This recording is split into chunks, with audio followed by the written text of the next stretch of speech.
Some of the most epic things ever accomplished began with the phrase, "Hold my beer and watch this." So chill those ice cubes, pop that cork, or crack open that can. Because we're about to share an amazing story.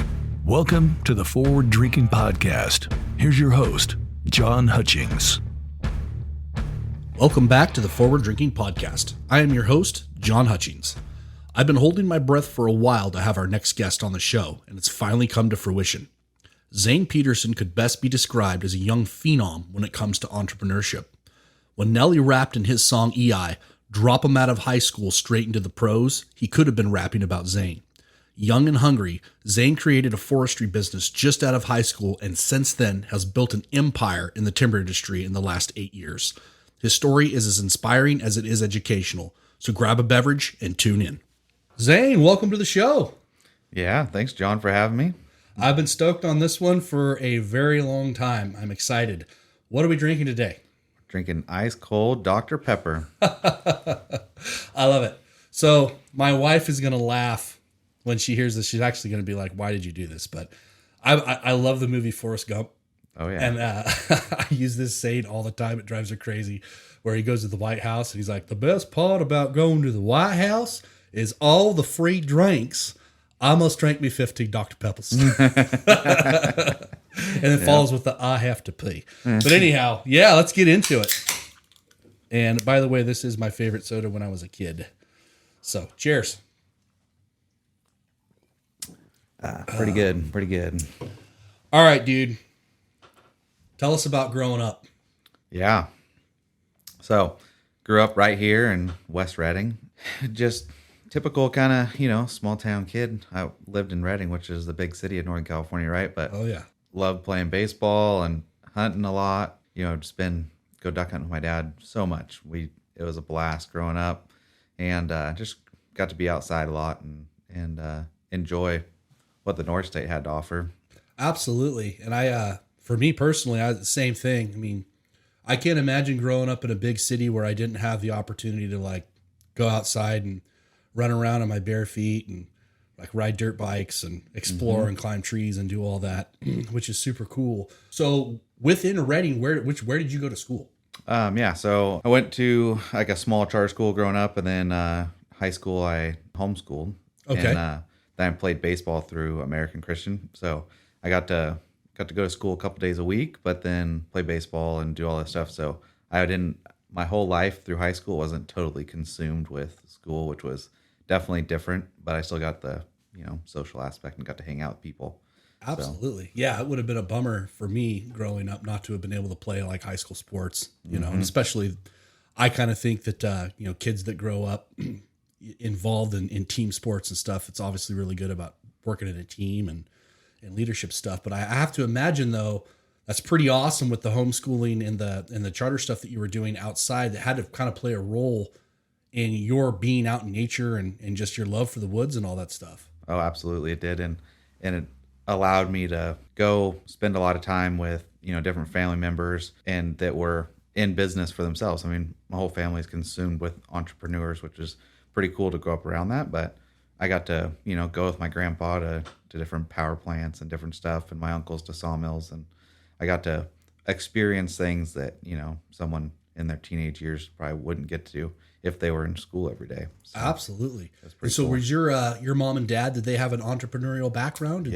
So my mom owns a tech business that processes log scale when it gets to a mill. So she has a computer program that basically they measure all the logs and then creates the reports that we get paid off of actually when we deliver the logs to the mills. And then my dad and his family had owned a printing company in Reading for a super long time. And then just recently my dad quasi-retired and went to work for me about 5 years ago. So Dad working for son, that's awesome. Oh, it's been so cool. Yeah, there was after my dad retired from teaching, actually, he spent quite a few years working for us back when we were in Bernie in the airplane hangar, helping us do bottling and canning and all the really unfun stuff in the brewery. But it was fun being able to work together and both of us be able to see this little thing we're working on. Like, man, number one, I hope it makes it, but number two, like at least you're doing it with like, somebody like your dad or something like that. It's kind of cool. Yeah, I tell people all the time that if nothing else comes out of my business, then me getting to work with my dad, in the later part of his life, like that'll be worth it. It's not the easiest thing in the world, but it's super fun, and it's just his advice, being a business owner for his whole life and with my mom as well. It's like, man, it's been nice to have a sounding board. So absolutely. So was there a time growing up within school? I mean, obviously you were exposed to entrepreneurship with your mom, your dad, your grandfather working in timber stuff, but was there a time though that it actually like locked in you where you're like, I think I want to go into doing something where I create it myself rather than just like the job path where you're like, no, I think I want to dip my toe into entrepreneurship. Yeah, I think it's hard not to when I grew up in that environment, right? And I don't think all the dots really connected until I was in junior college. I hated school growing up, and so I got through high school, and then I went to Shasta College, and I started taking just regular business classes, right? And oh man, it was terrible. I hated it. It was I did not do well at all. And then I started taking ag business classes, and I really started to learn some stuff and really enjoyed it. And I think at that point I was kind of like, well, I actually probably could do this for myself or do something, And so at that point, I think really 19, 20 right in there, I was like, oh, maybe I should start looking at something on my own. So what was that first thing that you dove into? Yeah. So I was working for a sawmill at the time, a small sawmill, buying logs, and they're making fence posts. And so I met all these loggers all around the North State and really saw there was a big need. They're all, at retirement age and just didn't really have a succession plan. And so the first thing that I was doing that and working for those guys and then, kind of just looking for opportunities, and ended up coming out with, there was some legislation that forced power plants to purchase wood chips from high hazard fuel areas. Right. And so communities, places that were at very high risk of burning down. And so I figured out how to certify that chip and find those jobs. And so all these loggers that I'd met through doing my full-time job at that time, I was like, hey, you want to come moonlight and do some jobs over here for me. And so I started brokering chips basically, and kind of filling the need that other loggers that, chipped could, they needed trucks or they needed cutting machines to cut, small trees that they didn't want to pull them away from their logging sides, so I kind of started brokering chips and doing that. And that's where I really first started my own thing. That's brilliant. I read a lot of like self-help books, and then a lot of things that were like, how do you start your own business? Like what's something you could do to look into even trying to start your own business? And I can't remember where I picked up this Okie term that is being the connector between the need'ems and the got'ems. And I mean, it's one of the most brilliant ways to start a business. We didn't really look at that here with Fall River Brewing because obviously there wasn't like there was a need'em for craft beer. There was plenty of that already. But when you actually are able to grab onto something that is we have a need that's not being met. I mean, that's where you grab a hold of something that's just completely could be just on fire and explosive growth. So absolutely amazing for you to have the forethought to be able to frickin' see that. And especially too, because I remember exactly what you're talking about with the biomass legislation that came out, which you think about it with some of these old timers that have been doing this business for a long time. They're not wired to look at stuff like that, because the little I know about the timber industry, and you can allude to this a little bit more, the chipping portion of it is the part that you're kind of forced to do when you're leaving. You don't really want to, because that's not really where the money's at. Is that correct? Yeah, that's absolutely right. It's always been a real pain point for loggers, right? I mean, chippers are super expensive. They burn a lot of fuel. They're high maintenance, and it's a very low value product. We're making electricity with it. We still have to deliver that electricity down the line at a reasonable rate that we would want to pay at home, right? So there's no value in a wood chip. So you really had to look at it differently and say, okay, how can we, take this and really put the right tools to make it the most efficient as possible, and find other funding sources to help get those projects done. And so I just got to look at it. I was a naive kid, so I got to look at it from a very fresh perspective. And all these loggers who had for their entire life, hated chipping because every time they start the chipper up, they lose money. I got to look at it with a new opportunity and be naive. And I think if I didn't have, that little knowledge, and I didn't know the past, I was like, oh, that'll be fine. I'll figure it out. Well, it was fine. It still is fine, but it's been definitely a blip on the history timeline of when chipping was good. And so we've figured it out, but it definitely was not the normal thing to do. Sure. It was completely outside of the box, which is brilliant. So walk me through then. You got into brokering. You were roughly about how old when you started brokering about these chips? 20, somewhere in there, right? 20, 21. 2021. Okay. Yeah. So where did you go from brokering? Then what was your next move? Yeah. So we ran that business for a couple of years under the same umbrella, right? And built the relationship with the power plants and started really getting a lot more trucks and helping these other loggers out and make their jobs easier by us taking on that portion for them. So a couple of years down the line, a really unique opportunity came about, and the power plant Anderson was out of fuel in the wintertime. And so I had bought these timber sales from the Forest Service that were total junk.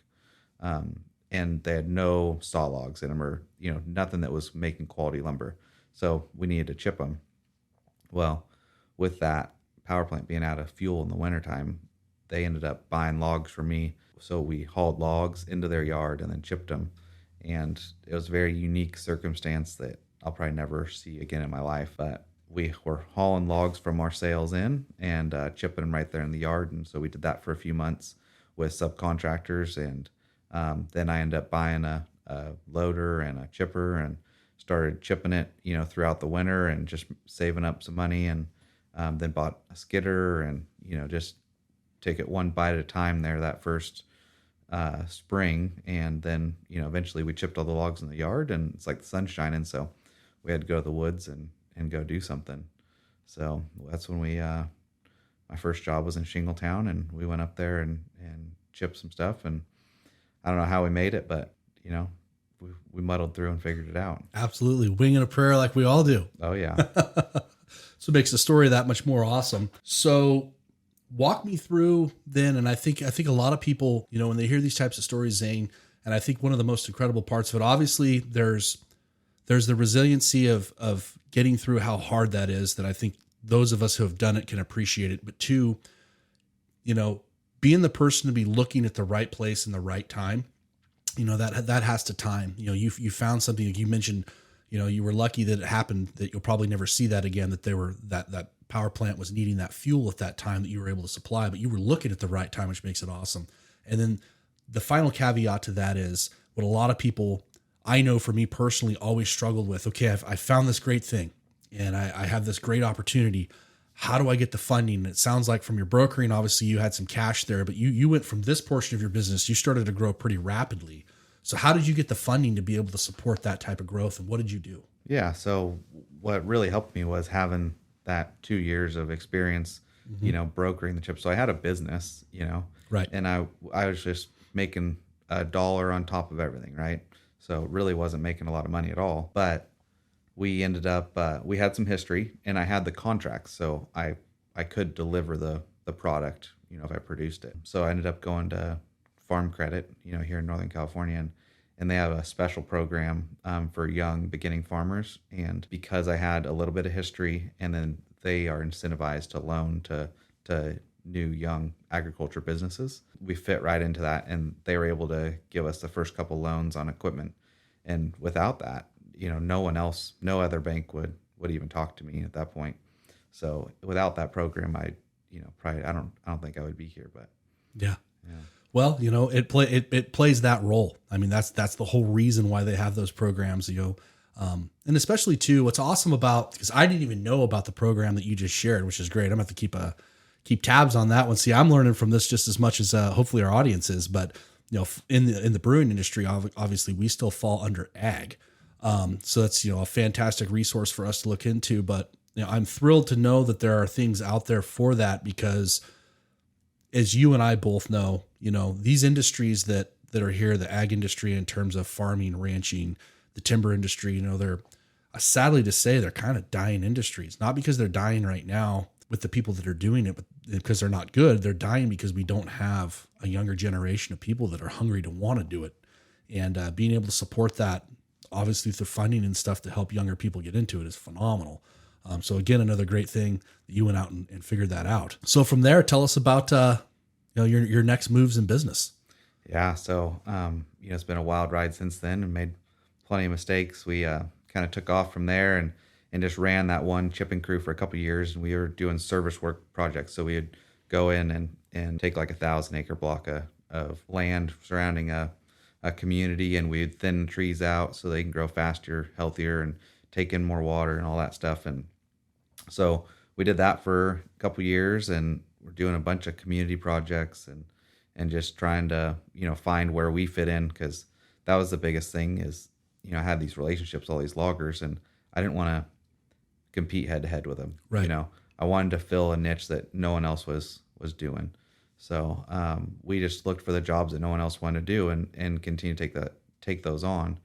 And a couple years down the road, it was like, okay, well, there's a big need for loggers. We need people that are producing logs for the sawmills and not just chips. Right. And logs and chips can have an inverse relationship. So when, the log prices are really high, the chip market's really down because the mills are producing more. So if I have a chipping side and a logging side, in theory, that equipment is really interchangeable. Right. So I could put one, we could do all logging or all chipping when things are good or bad.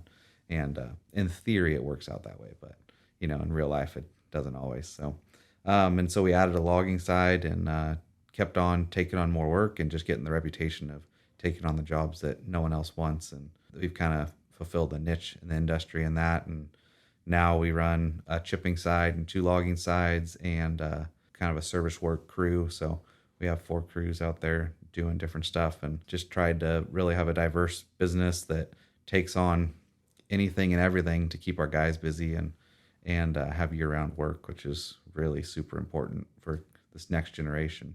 Absolutely. Absolutely. And so one thing I want to focus on now is your 4th arm of your business. So that's your service side. Now, does that have to do with specialty work looking into, say, like mastication, specialized fuel reductions and stuff that has to relate to, and I'm going to use a trigger word here that some people may or may not like, but discussing climate change, discussing these catastrophic forest fires. I mean, there's a lot of debate over that, and I'm probably, might be pissing some people off here. I have very strong opinions on it. Oh yeah. That I'll keep to myself. We might dabble on that a little bit, but is that your 4th arm of your business though, is the service side for fuel reductions? Absolutely. Yep. So that's what we're working on. We're doing, hazard tree projects that on public lands that, after these fires go through, you have to shut down the forest because there's so much dead timber that could fall on roads and different things. So trying to keep public land open, really trying to do a ton of fuel reduction work, trying to, when a fire does come in our communities, they have a chance to fight it and it can get down on the ground and not be a ripping crown fire. So that's really what we're focusing on, doing a bunch of, mastication work, hand crew work, spraying, all the different stuff that is associated with that. Just trying to make our communities more resilient and have a fighting chance when something does happen. So absolutely.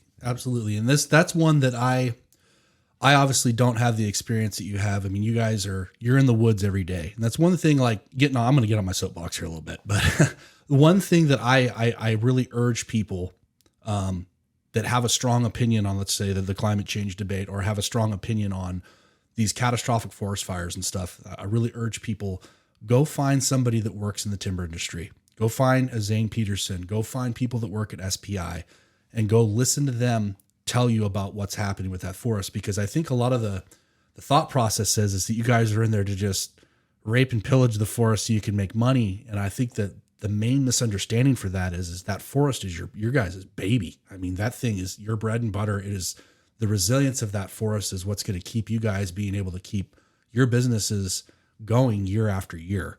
And because of that, and I know you got great experience with this because of the 4th arm of your business, can you give us a little bit of a breakdown on your, what it is, why you do that with your mastication side of the business? And you're contracted through, U.S. Forest Service and a lot of these places, as well as private entities, to go in and do these fuels reductions because of what a role it plays in whether people want to call it combating climate change, whether they believe it helps or not. But you guys actually see it on a day-to-day basis. You know what I will call the truth of what really is happening and what works. Can you allude to that? Yeah, absolutely. Well, I think the first thing to remember is the climate's always changing, right? Right. I mean, that's just what it is. That's what it does. We all change and grow and different. What's cool is not even just our service work side of the business, but our whole business gets to take care of the forest, right? Right. So part of taking care of it is managing it and managing it with equipment. You know, it looks violent when it's happening. Sure. But when we thin the forest, it creates multi-products, right? So we need to cut saw logs, medium-sized trees that need to go to the mills to make lumber. We need to chip the small trees, the 3 to 10 inch and all the tops, and utilize that. And then we need to mow the brush so that way, it stays down and can be managed for the future. So what's cool is, our business is every step of it is improving the health of the forest. We always, our kind of underlying company motto is we're making the forest better one tree at a time. Yeah. And I truly feel that way. It's pretty neat because all my guys, they understand why we're out there. They understand that the effect that they get to make on the world every day. I mean, they are improving a little bit of the world by treating those acres or, getting those logs to the sawmill. I think that's what's really neat about it is it's a job that has real results, and something you can be proud of to take Absolutely. home. So, and I think that's a huge thing for these upcoming generations to see something that like you can see that you're a part of something, almost a movement. I know reading a lot of books about managing younger folks, millennials and zennials and stuff, even though I technically still fall on the edge of a millennial. My Vistage group, one of the guys in the group said, you're the biggest baby booming millennial I've ever met. You act like a 60-year-old. But I agree with you 100%. And I have a third grader's brain when it comes to like how I process and learn things. And I always have a certain spot where I bow hunt, and it's wild. The road is bisected. Private, it's SPI on the left, and it's USFS on the right. Mm-hmm. And every year I go out here and I look at it and I just shake my head and I go, God, I wish I could just take people and show them this, because the SPI on the left burned in 2014 in the Eiler fire, and it's beautiful. It's back, it's green, tall trees, low brush. The right-hand side of the road was not managed by USFS, which I know they're doing that stuff now, but at that time, and it still looks like the face of the moon 10 years later. It's like you've got just white, everything's white, chalky, nothing growing back. It's wild. So, you guys playing a role in that, and you being forward thinking enough to like see what that was going to play a role in our future and being able to create a business out of it is just amazing. We're going to take a short break right here, and we're going to grab ourselves some more Dr. Peppers, but we'll be back in a little bit. Stay tuned. Inspired by the unspoiled nature of the Fall River Valley, our craft beer community is always open to adventure. It's the spirit of innovation and exploration that move us forward. We push through tough times, step beyond our boundaries, and expand our horizons at every opportunity. Our beers have scaled mountains, floated downstream, been fireside, and a part of all the little moments that make up a life well lived. From small beginnings to big ideas, it's our passion for craft beer and the community that we have created that keep the heart of Fall River, brewing.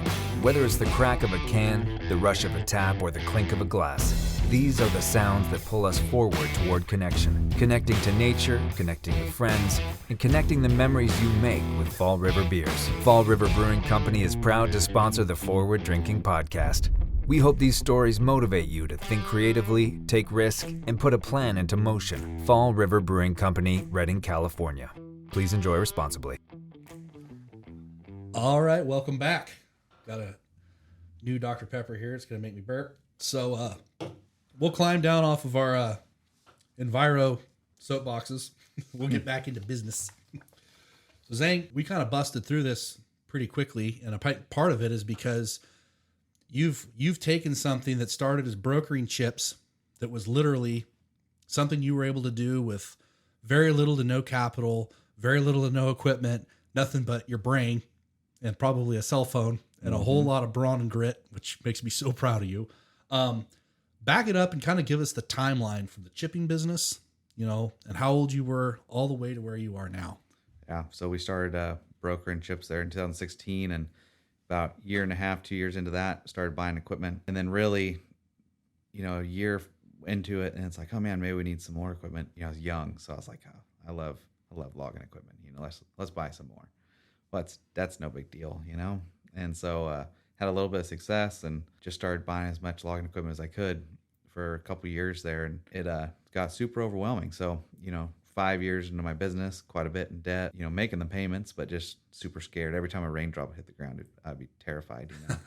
Oh no, we're not gonna be able to work tomorrow. And then really, in 2018 to 2020, all the fires, and saw the devastation. Our business really became the center of the public eye. Like, oh wow, these guys can do something about this devastation, right? So we really strapped in right there and said, okay, we need to get serious about this and figure out how we're gonna make a real 100-year business out of this. And so we started to refine our technique and get better. And I tried to learn from everyone that would possibly talk to me, right? I just wanted to soak it up. And all these loggers, they've done it for a long time before me, right?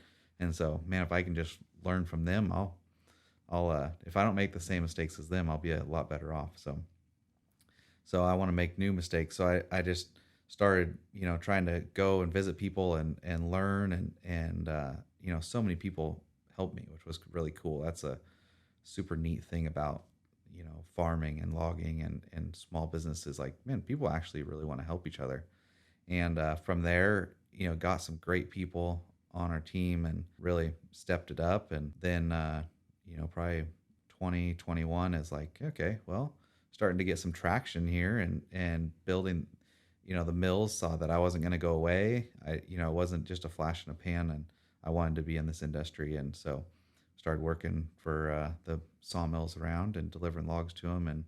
And then, a couple years down the road, we're becoming, one of their bigger producers, and really proud of that fact is they can call us and they can count on us to deliver what we're supposed to every year. And that has been really, something that's paid dividends for us. Is the power plant knows we're going to produce what they ask of us, and the mills know that as well. So we're a real business now and have, a lot of really great guys that take it seriously and want to be the best. And so we're on the road, see where it takes us now. So heck yeah. And that whole thing, we're talking an 8-year span. Yep. From brokering chips to, I had to do a little bit of math. I was like counting my fingers there. I was like, what, 2016? Oh yeah, 2024. 8 years. Yeah. That's absolutely freaking incredible. Yeah. Especially when you think a logging side, that's $2.5 to $4 million is sitting there.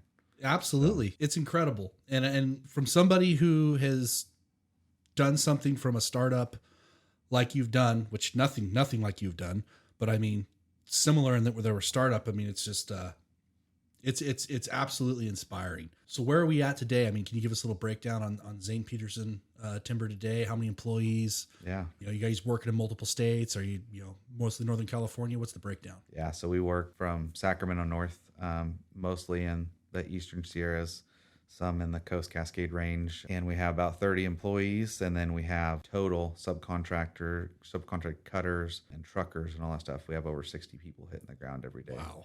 Yeah, it's pretty incredible. It's like, you think about the impact that has on Northern California from, economic. It's like, holy smokes, there's $100,000 worth of stuff going out to our communities every day.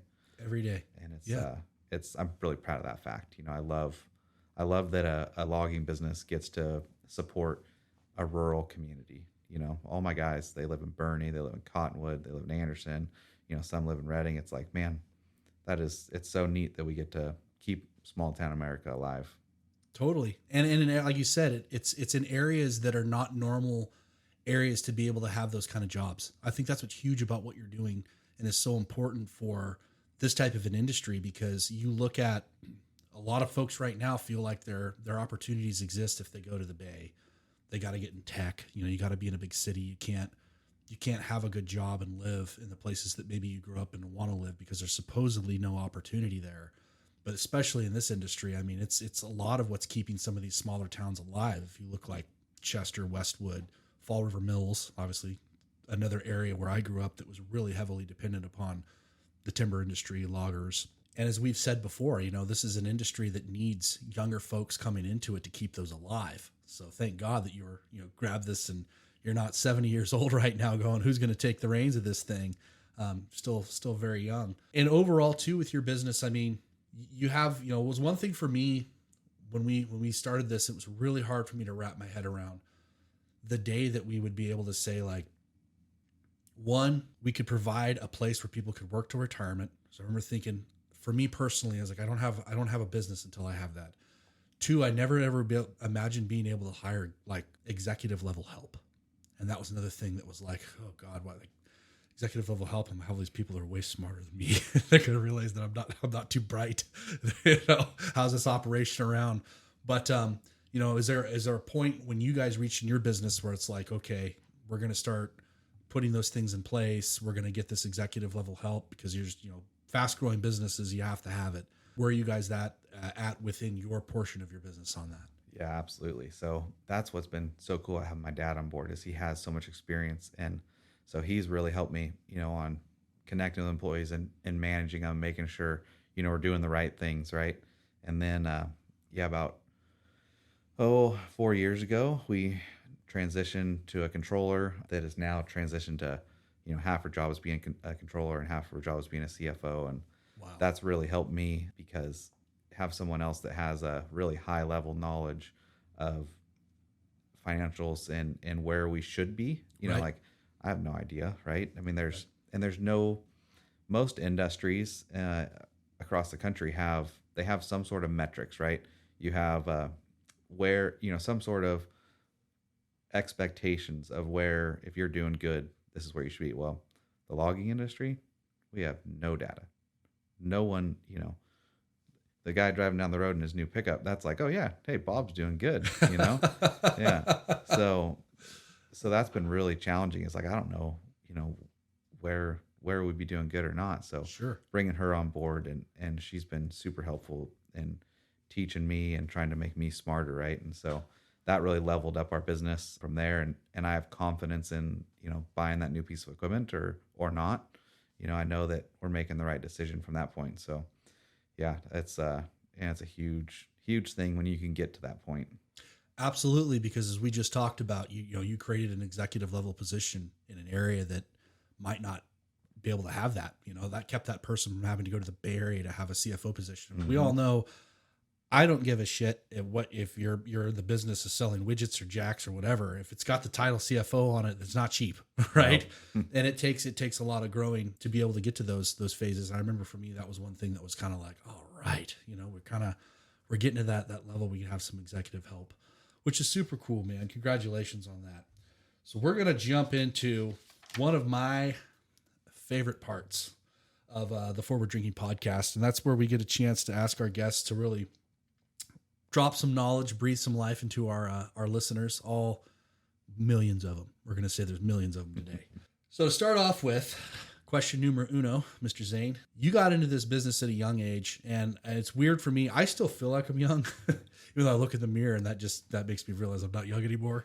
But you got into this business at a young age, and compared to me, you're still pretty young, which is just freaking awesome. And I've said this before to people where I'm like, I wish I could have gotten started earlier, because I'm like, man, if I could have gotten started earlier, I'd have had such a jump start. And two things there. One, I could guarantee you I wouldn't have asked anybody to trust me to do this earlier than I did, because I just don't think the maturity is there, which is really awesome that you're at that point. But two, I was like, I just don't know that I had the ability to get people to take me serious at that. I had a hard time I think I was 30 or 31 when I started Fall River Brewing. I had a hard time getting people to take me serious then. And yet you've been not only able to do this with people where you started subcontracting in your early 20s to get very large lumber mills to trust you and to do big business with you. So walk us through, how did you do that? Yeah. I mean, it's look back on it, it's like, man, I don't even know how I did that, but I think that, building relationships with people and always, no matter what, even when it really sucks, doing what is right and what you say you're going to do. And, initially it probably cost me a little more money. I I had to earn their trust. And so, if they're willing to take a risk, if they were making a little extra money.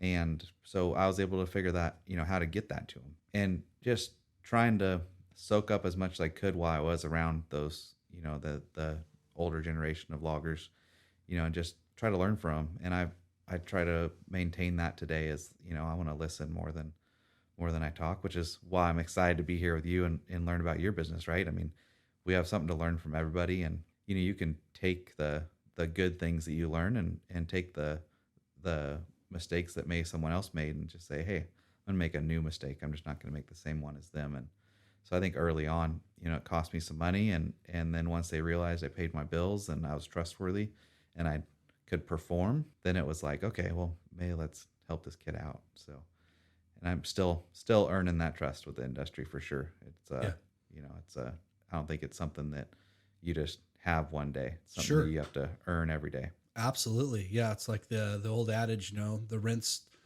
due and you got to pay it every day, whether it's working out or, you name it. Yeah. I think there's probably some other things there that I would just, in the little bit of time that we've had time to talk about, I think one thing that is really plaguing our youth these days, and it's, this was just recently on the Joe Rogan podcast. It was like, I remember hearing it. It made me think about how to be a better parent for my kids.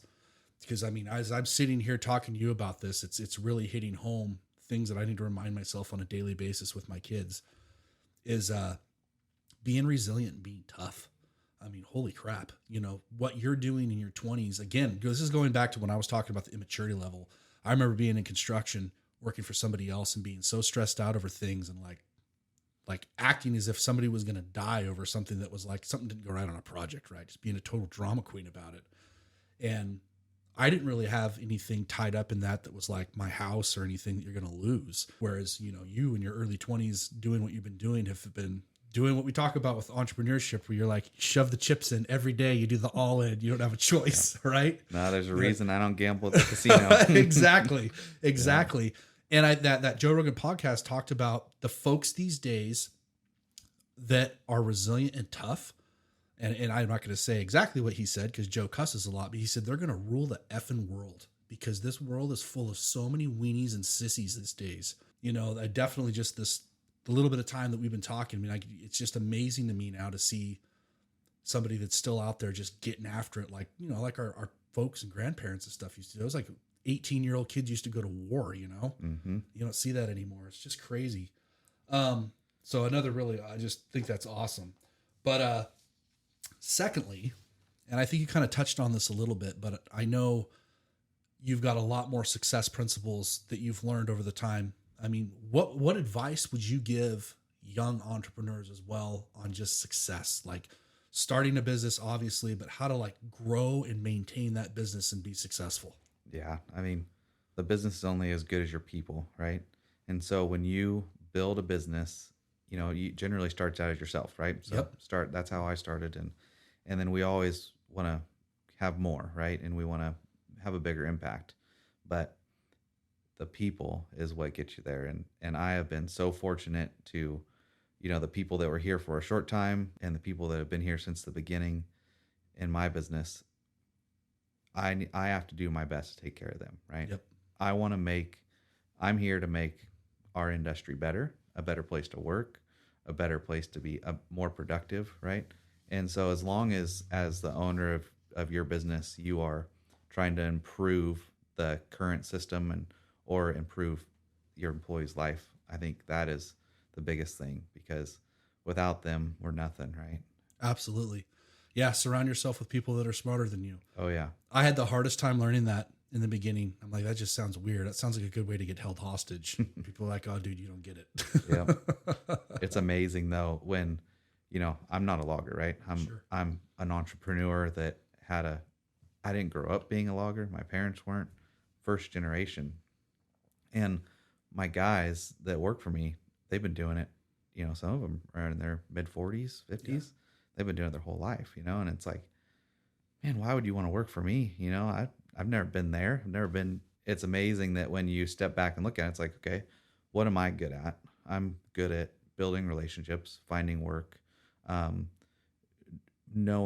being able to stomach hard decisions, And you know what they're good at? They're good at making logs and getting them to the mill, you know? And when we all are working together towards one common goal, it's like, it's amazing what a group of people can get done, all because we want to make it better for each other. Right. You know? Absolutely. Yeah. Yeah. Some of my darkest days here, I mean, I've had some dark ones, but some of the darkest days here were the fear of like, I can't make payroll on Friday. I don't care about me, you know, but if I can't pay my guys, like this is going to just absolutely kill me, you know, work for many years for free just to make sure that could happen because they're so important. I can't, you know, obviously we both know you can't stress that enough. No, it's lots of sleepless nights, you know, and for me, and I know for you, it's like, man, I'm not thinking about myself staring at that ceiling, you know? So it's definitely, it's a big thing to deal with in life is because you're responsible for them and their family. Right. And that's a tough thing, but it's a beautiful thing when it all works. Absolutely. Yeah. So what does the future hold for Zane Peterson? Yeah. I mean, that's a hard question because I still don't know what I want to be when I grow up. Right. I'm fortunate to have that thought, but you know, I think we're just going to continue to grow our business in a much slower manner than I did when I first started. Those are some scary times and I don't want to repeat that. And so we're going to grow the business a little bit as opportunities present themselves and try to fine tune it and make it better for our guys and invest in new equipment that makes life easier for them. And, you know, look at diversification as always. I think if, you know, your business isn't growing a little bit, it's dying, right? So, Absolutely. So we're just going to focus on that. I think there's a lot of consolidation that's going to happen in our industry moving forward, just as that older generation moves on, and it's a, you know, natural thing that I think's happening all across the country is with these older businesses. So we're just going to see what opportunities present themselves and try to learn how to run a better business and get better every day. Yeah, I'm right there with you, brother. Cool. Well, Zane, you are wise beyond your years. Thank you so much for being here today. I appreciate it. And to everybody listening, thank you for tuning in. If you haven't already, please jump on our social media and make sure you give it a like and a follow. And stick around. We'll be recording another one soon. Thank you. Thanks for listening to the Forward Drinking Podcast hosted by John Hutchings. Has this episode motivated you to create your own amazing story? Then please subscribe and leave a rating and review on your favorite podcast app. You can also follow the Forward Drinking Podcast on Facebook, Instagram, or TikTok at Forward Drinking Podcast. Thanks again for listening. Until next time.